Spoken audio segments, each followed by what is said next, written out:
बेआईन बंधुक तैयारी कारखाना ठाब होईची अनुगुल पाललहड़ारे बेआईन बंधुक तैयारी कारखाना ठाब करिछि पुलिस। बेआईन भावे बंधुक तैयारी चलिथिबा बेले माड़ी बसिथिला पुलिस देशी बंधुक सह जनकु गिरफ मध्य करिछि। गिरफ व्यक्ति जनक हेउचंती पाललहड़ा उपखंड खमार थाना अंतर्गत जाम्पुआ गाँर बणु किसान। दीर्घ दिन हेब बेआईन भावे देशी बंधुक निर्माण करी 5 ରୁ 10 हजार टंकार से बिक्री करुथिले।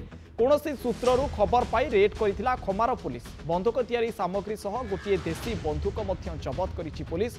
घटनार अधिक तदंत जारी रखिछि पुलिस। मामलारे अन्य जणे व्यक्ति को अटक रखिछि। अटक व्यक्ति जनक सेही ग्रामर जॉर्ज कमल बोली जना पड़िछि। बेआईन बंधुक तैयारी करुथिले माने 5 ରୁ 10 हजार टंकार मध्य बिक्री करुथिले। बेआईन बंधुक सहित बंधुक तैयारी सामग्री गुड़िक मध्य पुलिस जबत करिछि। ये तार एक्सक्लूसिव विजुअल। अनुगुल पाललहड़ारे बेआईन बंधुक तैयारी खाना को ठाब करिछि पुलिस।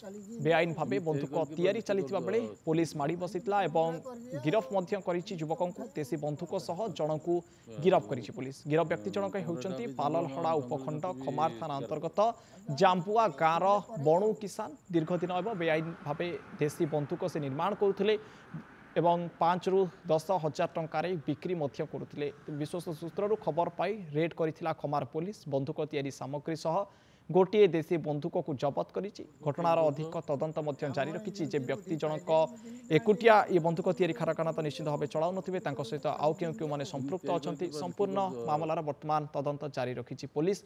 अधिक आलोचना करबा फोन लाइन अछंती पाललहड़ा रिपोर्टर दिव्यज्योति दास। दिव्यज्योति ये गोटे बड़ बंधुक कारखाना ठाब करा जायछि देशी बंधुक कारखाना तबे मात्र जणिए गिरफ होइचंती। ये व्यक्ति जनक सिथिरे सिधासलख संपृक्त अछंती तबे तांको पछरे आउ केउ माने अछंती तांकर तथ्य वर्तमान आपणक हाथ में लागिलानी कि दिव्यज्योति? हाँ देखो गत काली ठारू पालड़ा पुलिस एक स्पेशल ड्राइव चली। पालड़ा पुलिस अधीन 2टी थाना अच्छी, गोटे खमार थाना गोटे पालड़ा थाना। गत काली खमार थाना अंचल एमती गोटे बंधुक तैयारी कारखाना धरा पड़ा जड़े गिरफ होते।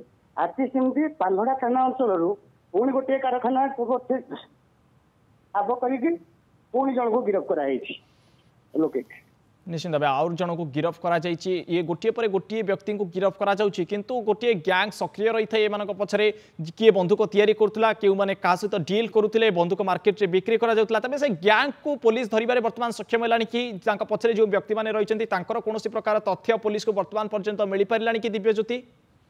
निश्चित भाव अलग पुलिस तो अधिक तदंत जारी रखी प्रारंभिक तदंत जहाँ जना पड़ी जे एमाने छोट मोट शिकारी मानू यही बंधुक गुड़िक तैयारी करके 8 ରୁ 10 हजार टंकार बिक्री करते। कि या पचर कौ बड़ रैकेट अच्छी कौन अच्छी पुलिस अधिक तदंत कला ही जना पड़ो।